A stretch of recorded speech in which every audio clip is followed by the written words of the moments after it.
نحمده ونصلي على رسوله الكريم أما بعد رب اشرح لي صدري ويسر لي أمري واحلل عقدة من لساني يفقهوا قولي۔ دینی رہنمائی کی مجلس نمبر 290 میں سبھی سامعین کی خدمت میں السلام علیکم ورحمۃ اللہ وبرکاتہ عرض ہے۔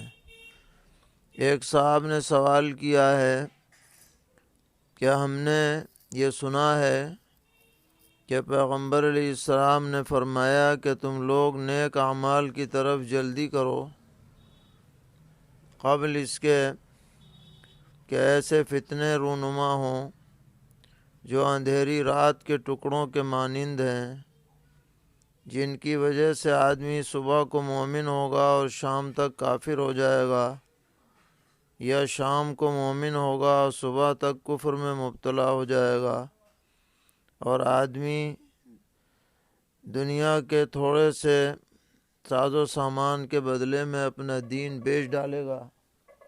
تو اس طرح کی کوئی روایت کیا ذخیرہ حدیث میں موجود ہے یا نہیں، یہ پوچھنا مقصد ہے۔ تو جواباً عرض ہے کہ یہ روایت مسلم شریف میں موجود ہے، کتاب الایمان میں، اور حدیث کا نمبر 118 ہے، اور باب ہے مبادرۃ الاعمال قبل تظاہر الفتن۔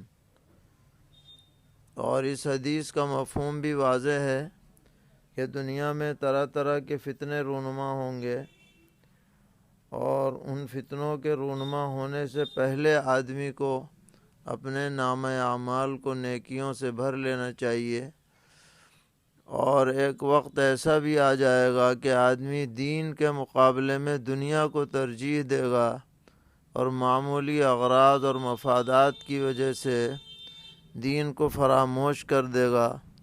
تو اس سے بہرحال ہر مسلمان کو بچنا چاہیے۔ سوال کرتے ہیں کہ قرآن پاک میں آیت ہے کہ فَإِذَا نُفِخَ فِي الصُّورِ فَلَا أَنْسَابَ بَيْنَهُمْ، کہ جب سور پھونکا جائے گا تو لوگوں میں آپس میں نسب باقی نہیں رہے گا۔ اسی طرح آیت ہے یوم یفر المرء من اخیہ وامہ وابیہ، کہ اس دن آدمی اپنے بھائی اور ماں اور باپ سے دور بھاگے گا۔ تو سوال یہ ہے کہ ان دونوں آیتوں کا تعلق مسلمانوں سے ہے یا کافروں سے؟ اور کیا مسلمان بھی اپنے ماں باپ اور بیوی بچوں سے دور بھاگیں گے، یا مسلمان اپنے اہل و عیال کے ساتھ رہیں گے اور صرف کفار کے ساتھ یہ معاملہ ہوگا؟ جواباً عرض ہے کہ ان آیتوں کی حضرات مفسرین نے الگ الگ انداز میں تفسیریں فرمائی ہیں۔ بعض حضرات نے تو تفسیر میں یہ رائے اپنائی ہے کہ لا انصاب بینہم سے یہ مطلب نہیں ہے کہ کوئی آدمی اپنے قریبیوں کو پہچانے گا نہیں یا رشتے ہی ختم ہو جائیں گے، بلکہ مطلب یہ ہے کہ رشتے تو باقی رہیں گے، مگر جس طرح دنیا میں رشتہ داری کی بنیاد پر ایک دوسرے کی مدد کی جاتی ہے، وہاں پر کوئی ایک دوسرے کی مدد نہیں کر پائے گا اور اس کا کوئی تصور نہ ہوگا، بلکہ وہاں ایمان اور اعمال ہی کام آئیں گے، رشتہ داریاں کام نہ آئیں گی۔ اور بعض حضرات نے یہ فرمایا کہ اس آیت کا مطلب یہ ہے کہ کفار کے رشتے تو ختم ہو جائیں گے لیکن اہل ایمان کے رشتے برقرار رہیں گے۔ خود قرآن پاک میں ایک دوسری جگہ ارشاد فرمایا گیا کہ جو لوگ ایمان لائے اور ان کی نسلوں اور ذریت نے ان کی ایمان میں پیروی کی تو ہم ان کی ذریت ہی کو ان کے ساتھ ملا دیں گے۔ اسی طرح نبی اکرم علیہ السلام کا ارشاد ہے کہ قیامت میں سب رشتے ختم ہو جائیں گے، کام نہ آئیں گے سوائے میرے رشتے کے، نسبی رشتہ ہو یا سسرالی رشتہ۔ تو اس اعتبار سے یہ تفسیر ہوگی کہ اہل ایمان کے رشتے برقرار رہیں گے اور وہ ایک دوسرے کی پوچھ گچھ بھی کریں گے، اور کافر ان چیزوں سے محروم ہوں گے۔ اور ایک تیسری تفسیر بعض مفسرین نے فرمائی ہے، اور وہ یہ ہے کہ قیامت میں احوال مختلف ہوں گے۔ شروع میں احوال یہ ہوں گے کہ کوئی کسی کو نہیں پہچانے گا، ایسی دہشت ہوگی، چاہے مومن ہو چاہے کافر۔ لیکن بعد میں احوال بدل جائیں گے کہ پہچان بھی ہوگی، لیکن اہل ایمان تو اپنے اعزاء اقربا کے ساتھ رہیں گے، لیکن کفار ان سے الگ رہیں گے، یا اگر رہیں گے بھی تو کوئی ایک دوسرے کی مدد نہیں کر پائے گا۔ اللہ تعالی ہم سب کو عافیت والی زندگی دنیا اور آخرت میں عطا فرمائے۔ سوال کرتے ہیں کسی متعین شخص پر لعنت کرنے کا کیا حکم ہے؟ ہمارے دور میں بہت سے ظالم لوگ موجود ہیں جو مسلمانوں پر بہت ظلم کر رہے ہیں، ان پر لعنت کرنے کی اجازت ہے یا نہیں؟ جواباً عرض ہے کہ لعنت اس معنی کے اعتبار سے کہ وہ اللہ کی رحمت سے بالکل دور ہو جائے، کسی زندہ شخص کے لیے نہیں کی جائے گی۔ البتہ یہ ہو سکتا ہے کہ بغیر متعین شخص کے یہ کہا جائے ظالموں پر اللہ کی لعنت ہے، اسلام کے دشمنوں پر اللہ کی لعنت ہے، علی الاطلاق کہا جا سکتا ہے۔ اسی طرح جو شخص اسلام دشمنی کی حالت میں دنیا سے چلا گیا اور موت اس کی کفر پر ہوئی ہے تو اس کے بارے میں بھی لعنت کی جا سکتی ہے، لیکن جو زندہ موجود ہے تو اس کے لیے بد دعا تو کی جائے گی، لیکن لعنت کے الفاظ استعمال نہیں کیے جائیں گے۔ سوال کرتے ہیں آج کے دور میں تعویذ پہننا جائز ہے یا نہیں؟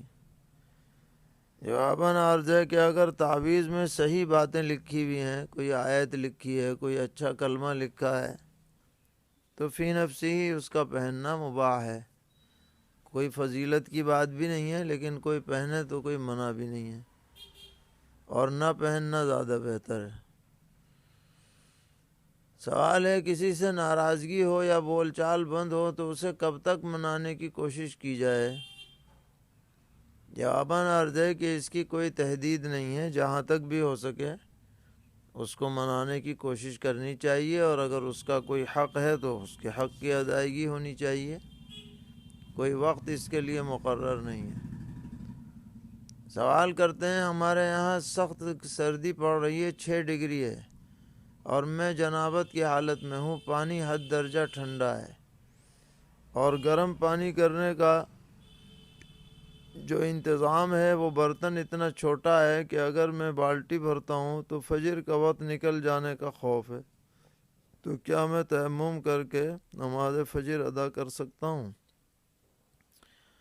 جواباً عرض ہے کہ اگر واقعی سخت سردی ہو اور ٹھنڈے پانی سے نہانے میں بیمار ہونے کا گمان غالب ہو اور گرم پانی کا انتظام فی الوقت نہ ہو تو آپ تیمم کر کے نماز فجر ادا کریں، اور پھر جلد از جلد گرم پانی کا انتظام کر کے اور پھر غسل کریں۔ سوال ہے اگر کسی شخص نے فجر کی نماز میں قعدہ کر کے اس میں تشہد پڑھا، پھر وہ بھولے سے تیسری رکعت کے لیے کھڑا ہو گیا، پھر وہ رکوع سے پہلے واپس آ گیا اور تشہد پڑھے بغیر سجدہ سہو کر کے نماز مکمل کر دی، تو اس کی نماز کا کیا حکم ہے؟ جواباً عرض ہے کہ اسے بیٹھ کر کے پہلے تشہد پڑھنا چاہیے تھا اور پھر سجدہ سہو کرنا تھا، اس نے تشہد نہیں پڑھا، اس لیے نماز واجب الاعادہ ہے، دوبارہ نماز پڑھی جائے۔ کہتے ہیں وتر کی نماز کی تیسری رکعت میں دعائے قنوت کی جگہ بھول کر ثنا پڑھ لی، یا فاتحہ پڑھ لی، یا دعائے قنوت پڑھ کر ثنا پڑھ لی، تو کیا حکم ہے؟ جواباً عرض ہے کہ ان سب صورتوں میں سجدہ سہو لازم نہیں ہے، اس لیے کہ قنوت کے وقت میں قنوت کی دعا پڑھنا صرف مسنون ہے، واجب نہیں ہے۔ نفس دعا پڑھنا تو واجب ہے، لیکن خاص دعا اللہم انا نستعینک والی یہ واجب نہیں ہے، بلکہ کوئی بھی دعا پڑھی جا سکتی ہے اور حمد و ثنا کی جا سکتی ہے۔ سوال ہے کہ حافظ لوگوں کو دیکھا جاتا ہے کہ وہ رمضان میں داڑھی رکھ لیتے ہیں اور باقی پورے سال داڑھی منڈاتے یا کترواتے ہیں، تو کیا ایسے حافظوں کے پیچھے تراویح پڑھنا جائز ہے؟ جواباً عرض ہے کہ حافظوں کا یہ عمل قطعاً غلط ہے اور قابل مذمت ہے، اور ان کی داڑھی جب تک شرعی طور پر مسنون حد تک نہ پہنچ جائے ان کو امام بنانا مکروہ تحریمی ہوگا۔ اس لیے حافظوں کو اللہ سے ڈرنا چاہیے اور سنت کے مطابق سارے اعمال کرنے چاہیے، اور اپنی تراش خراش بھی سنت کے مطابق کرنی چاہیے۔ سوال ہے، ایک شخص عمرے کی نیت سے بمبئی سے احرام باندھ کر جدہ چلا گیا، لیکن جدہ ایئرپورٹ سے اسے واپس کر دیا گیا، تو اس کے لیے کیا حکم ہے؟ جواباً عرض ہے کہ اس کا احرام اس وقت کھلے گا جبکہ حدود حرم یعنی مکہ معظمہ میں اس کی طرف سے دم ادا کر دیا جائے۔ جب دم ادا کر دیا جائے گا تو اس کا احرام کھل جائے گا۔ اب اس پر ایک عمرے کی قضا لازم ہوگی۔ جب بھی زندگی میں موقع ملے جلد از جلد دوبارہ صحیح طریقے پر عمرہ جا کر لے۔ سوال ہے، میں ایک کمپنی میں نوکری کرتا ہوں، میرے ذمے آفس کا سب کام رہتا ہے، لیکن میرا ارادہ اب نوکری چھوڑنے کا ہو رہا ہے، اور میرے پاس بہت سے بائرز کی ای میل آئی ڈیاں ہیں جو میں نے اسی کمپنی سے حاصل کی ہیں، تو کیا میں وہ تمام ای میل آئی ڈی پر بائرز سے رابطہ کر کے اپنا کاروبار شروع کر سکتا ہوں؟ جواباً عرض ہے کہ جب تک آپ اس کمپنی کے ملازم تھے تو آپ اس کمپنی کے امانت دار تھے، امین تھے، اور اس امانت میں یہ باتیں بھی داخل ہیں کہ جو بائرز کے پتے ہیں اور آئیڈیا ہیں وہ آپ نہ خود ذاتی طور پر استعمال کریں نہ اور کسی کو بتائیں۔ اس لیے کمپنی والے کی اجازت کے بغیر آپ ان سے اپنا کاروباری نفع حاصل نہیں کر سکتے۔ عرف یہی ہے۔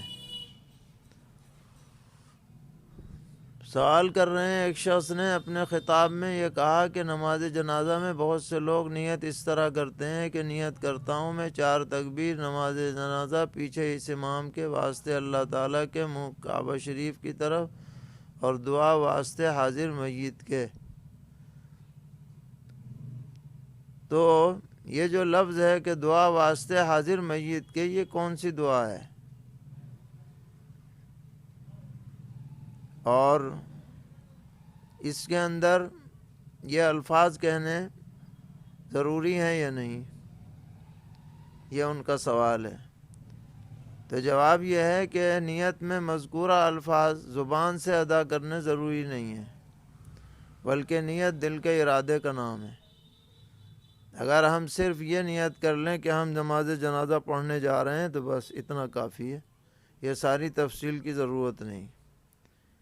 اور جس نے بھی یہ کلمات لکھے ہیں وہ دراصل نیت کو مستحضر کرنے کے لیے لکھے ہیں، یہ نہیں کہ انہی الفاظ کو رٹا جائے۔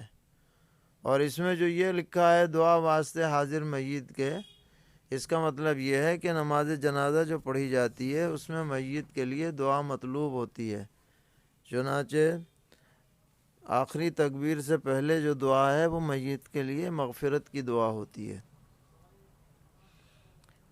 سوال کر رہے ہیں، واٹس ایپ گروپ میں اگر کوئی موت کی خبر آتی ہے تو اس کے جواب میں لوگ منہ سے بول کر انا للہ پڑھتے ہیں، اور کچھ لوگ انا للہ کے اسٹیکر لکھ کر ڈال دیتے ہیں، تو کیا اسٹیکرز کے ذریعے ایصال ثواب کیا جا سکتا ہے؟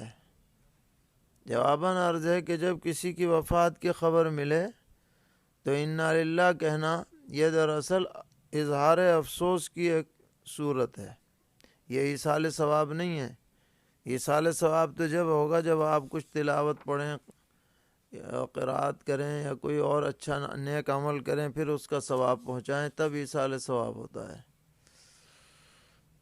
سوال ہے کہ مسجد و مدرسے کے نام پر موقوفہ زمین ہے، سابق محتمم صاحب کو اسی زمین میں دفن کر دیا گیا، تو اب کیا حکم ہے؟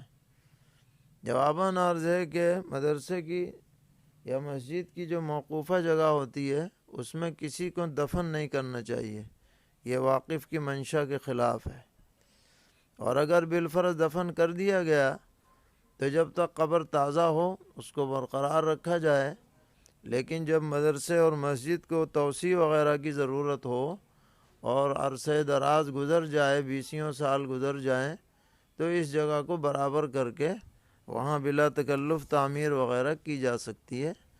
اس قبر کی وجہ سے وہ جگہ محدود نہیں ہوگی۔ پوچھ رہے ہیں ایک صاحب کی بیوی کا انتقال ہوا، انہوں نے ایک شوہر، 2 لڑکیاں اور والدہ کو چھوڑا، اور بیوی کی سوتیلی ساس اور سگے سسر زندہ ہیں، تو ترکہ کس طرح تقسیم ہوگا؟ جواباً عرض ہے کہ اس میں سوتیلی ساس اور سگے سسر کو تو کچھ نہیں ملے گا، اور بیوی کا کل ترکہ 13 حصوں میں تقسیم ہو کر 3 حصے شوہر کو، 4 ہر ایک لڑکی کو اور 2 والدہ کو ملیں گے۔ اس ترتیب سے تقسیم کی جائے گی، اور مسئلہ اصل میں 12 سے بنے گا اور 13 سعول ہوگا۔ اللہ تعالی ہم سب کو دین پر استقامت عطا فرمائے، ہر طرح کے شرور سے محفوظ رکھیں۔